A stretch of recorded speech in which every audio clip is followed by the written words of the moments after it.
Today we discuss purine nucleotide synthesis.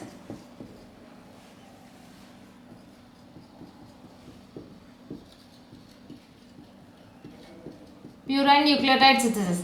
Purine nucleotide synthesis, the first molecule that is the most important parent purine nucleotide molecule that is formed is inosine monophosphate. Inosine monophosphate, that is IMP.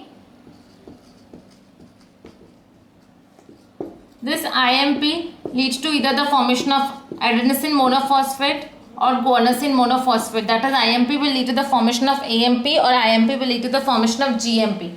The cycle is a bit lengthy cycle and a bit difficult cycle to remember. But if we remember what are the molecules that will be added in the various reactions, it would be easy to deal with this cycle, and therefore we remember it in the formation of which. First we remember which molecule will be added at which step, and thus it will be helpful for us to remember the cycle. The first is ATP, the second is glutamine.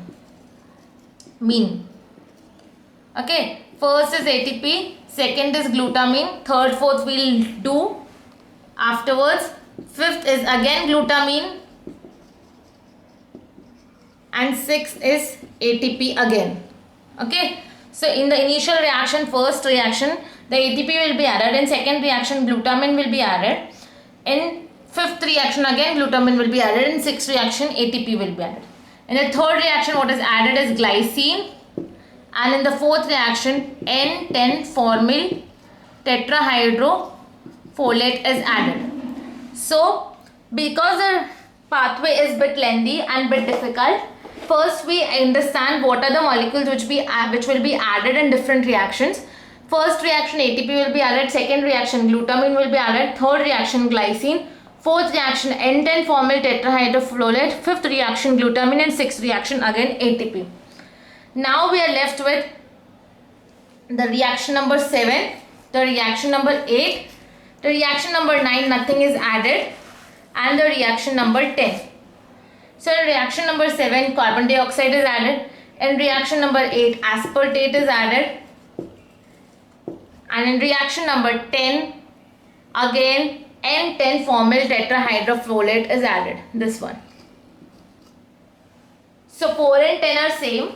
N10-formyl tetrahydrofolate. The first reaction ATP is added. Second reaction glutamine is added. Fifth reaction again glutamine is added. Sixth reaction again ATP is added.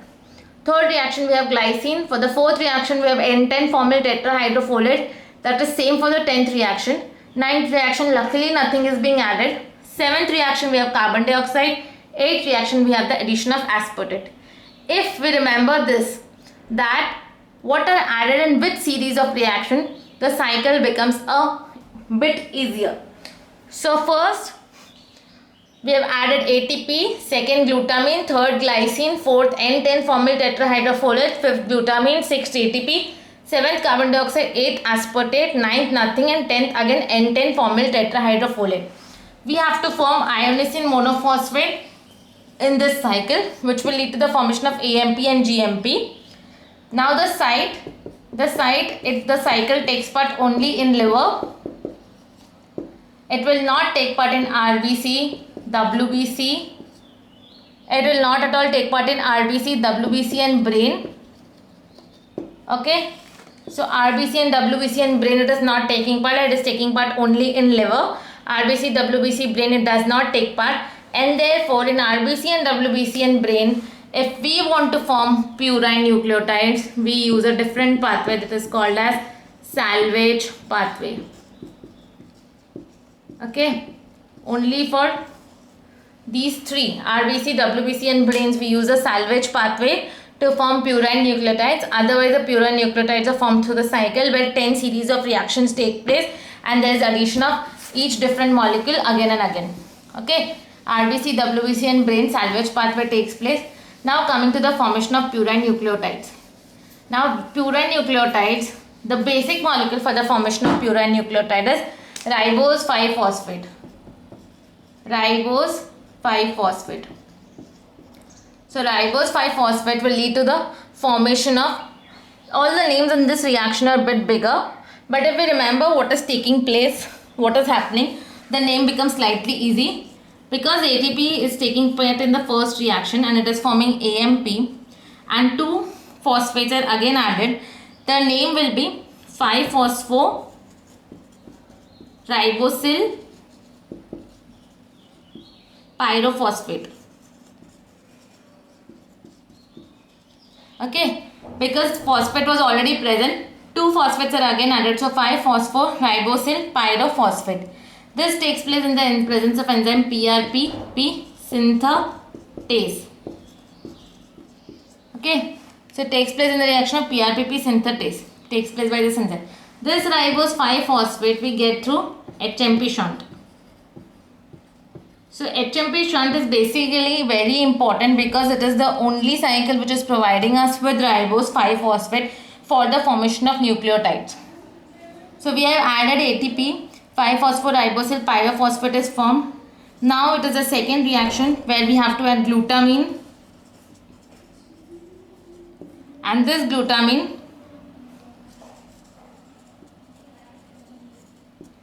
in the presence of PRPP, glutamyl amidotransferase will lead to the formation of phosphoribosyl amine.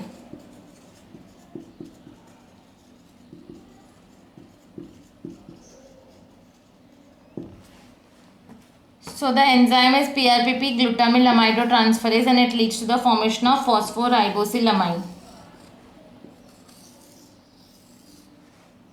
Okay, this enzyme is very important because this enzyme is the one which takes part in the committed step, and it is under the influence of negative regulation by AMP and GMP. If AMP and GMP are present in large quantities, it will inhibit this enzyme and will not lead to the formation of further nucleotides through further steps. Okay, so we have formed 5-phosphoribosyl amine. Now coming to the third step where glycine is added.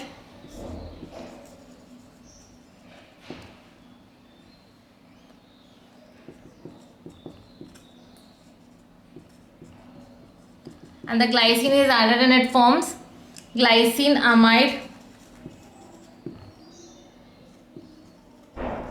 ribose 5-phosphate. So we have glycine amide ribose 5-phosphate. Now glycine is added. The enzyme over here is simple, it is synthetase.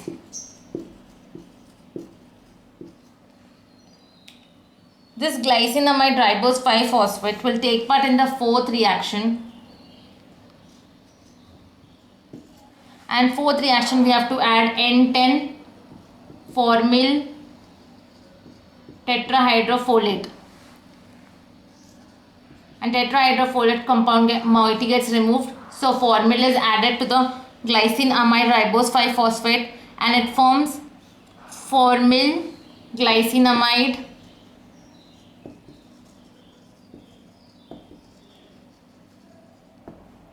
ribosyl 5-phosphate. So it's simple. Glutamine was added, so it became amine, phosphoribosyl amine. Because glutamine was the first compound to donate the amino group, so it became phosphoribosyl amine. This when glycine was added, so it became glycine amide ribose 5-phosphate. When formyl was added, it became formyl glycine amide ribose 5-phosphate. Now coming to the fifth reaction, where fifth reaction the enzyme over here is again formyl transferase.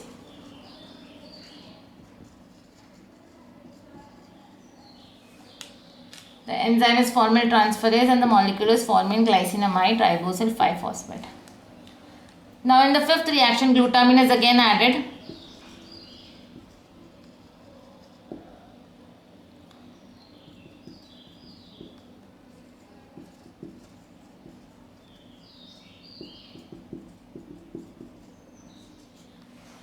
And it forms formyl glycine amidine ribosyl 5-phosphate. So the amide part changes to formyl glycine amidine. Amidine ribosyl 5-phosphate in the presence of enzyme synthetase. Okay. Now fifth series of reaction has also taken place. In sixth we add again is what is ATP.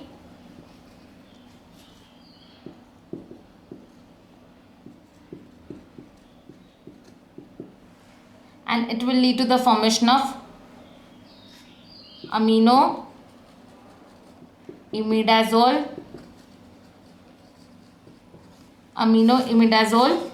ribosyl 5-phosphate. Amino imidazole ribosyl 5-phosphate in the presence of enzyme synthetase.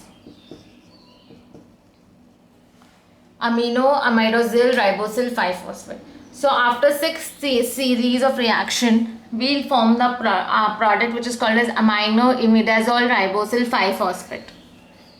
Okay. So ribose 5-phosphate is a starting material which is provided by the HMP shunt. First series ATP is added. It donates its 2 phosphate groups, so it forms phosphoribosyl phospho and pyro. Phosphoribosyl pyrophosphate. Then glutamine is added, so it gets the amine group. So phosphoribosyl amine. Glycine is added, so it becomes glycine amide ribose 5-phosphate. When N10 formyl tetrahydrofolate's formyl is transferred, it forms formyl glycine amide ribosyl 5-phosphate. And when glutamine is added, so it becomes amidine. So formyl glycine amidine ribosyl 5-phosphate. In the sixth reaction, ATP is added. The structure changes. It forms an imidazole. So amino imidazole ribosyl 5-phosphate. So after 6 series of reaction, we have an imidazole with us. Amino imidazole ribosyl 5-phosphate. The cycle is big, difficult to learn, but the only important thing is what is being added. If you know that, the cycle becomes easier. So now we have imidazole with us, 5 amino imidazole ribosyl 5-phosphate.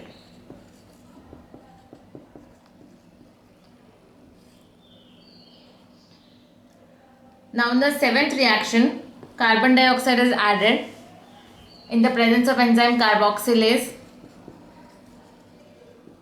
and it forms amino imidazole carboxylate ribosyl 5-phosphate. So amino imidazole carboxylate ribosyl 5-phosphate.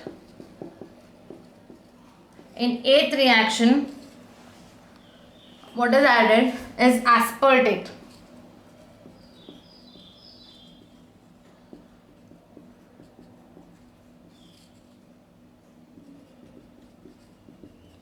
In the presence of synthetase,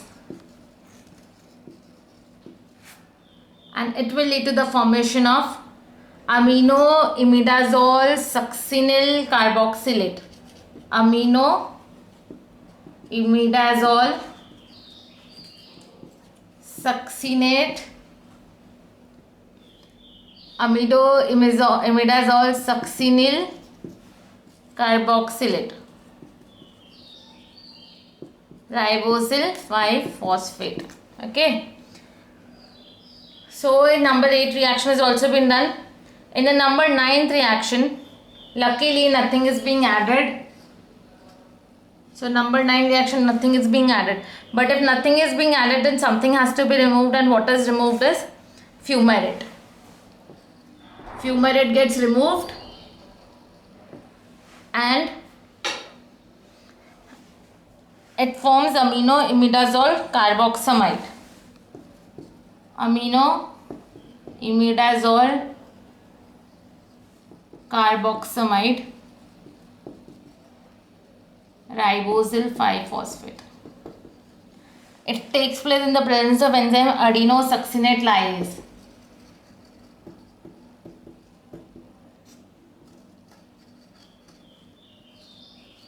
Coming to the final reaction, that is the final addition. N10-formyl tetrahydrofolate. Again we require what is the format group. Because we require the format group, the enzyme will be formyl transferase and the name is formaminoimidazole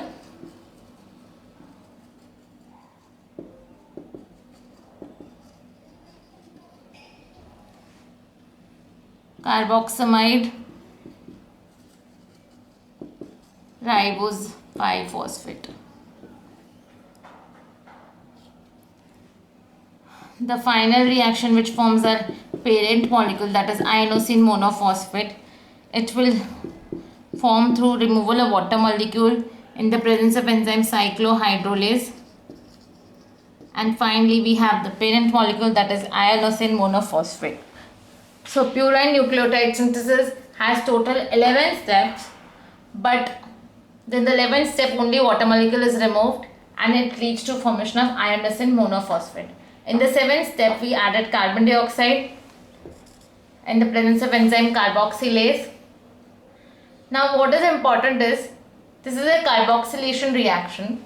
In all carboxylation reactions we require biotin, but this is the enzyme, this is the reaction where biotin is not required. Okay, it is forming aminoimidazole carboxylate ribosyl 5-phosphate.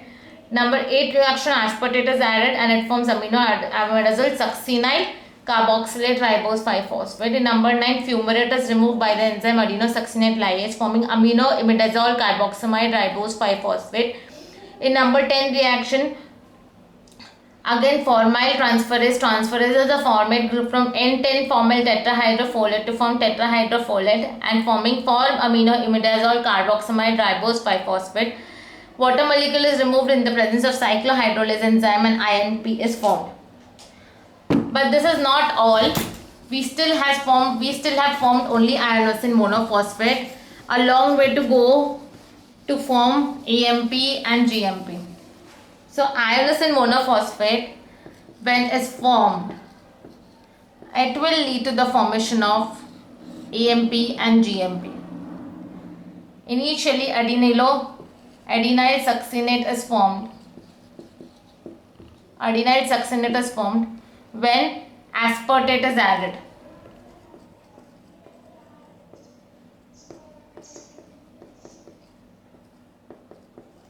So adenyl succinate is formed when aspartate is added in the presence of enzyme adenyl succinate synthase. Okay, this adenyl succinate will lead to again removal of fumarate in the presence of enzyme adenyl succinase and it will form adenosine monophosphate. Now we have adenosine monophosphate. Now how will inosine monophosphate be formed? Inosine monophosphate will form XMP through the reaction utilizing NAD+.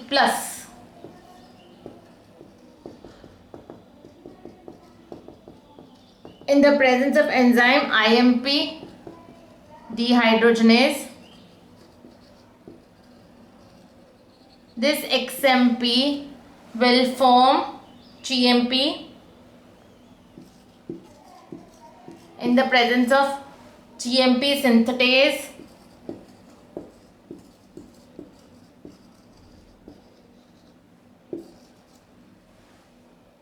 Glutamine will take part in the reaction with ATP to form glutamate.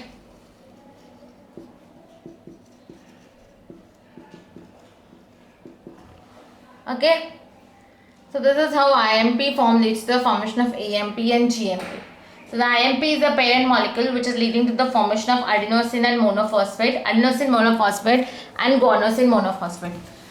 But these are the reactions which are taking place in liver and not taking place in RBC and brain. So RBC and brain also require nucleotides and this is synthesized through salvage pathway. Salvage pathway is a very short pathway and not that difficult because Like purine nucleotide synthesis, it is comprising of only 3 steps, where adenine, guanine and hypoxanthine will lead to the formation of their respective nucleotides. Adenine will form AMP, guanine will form GMP and hypoxanthine will form IMP. Adenine, all these reactions will require phosphoribosyl pyrophosphate. All the reactions will require phosphoribosyl pyrophosphate, and in return inorganic phosphate will be removed. The enzyme is different. For the first reaction, it is adenine phosphoribosyl transferase. In the second reaction, it is hypoxanthine guanine phosphoribosyl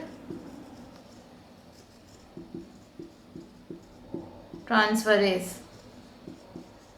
In the third reaction, the same, hypoxanthine guanine phosphoribosyl transferase, HGPRT.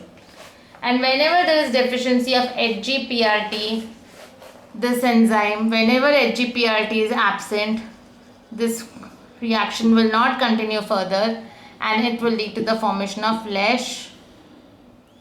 Lesch-Nyhan syndrome.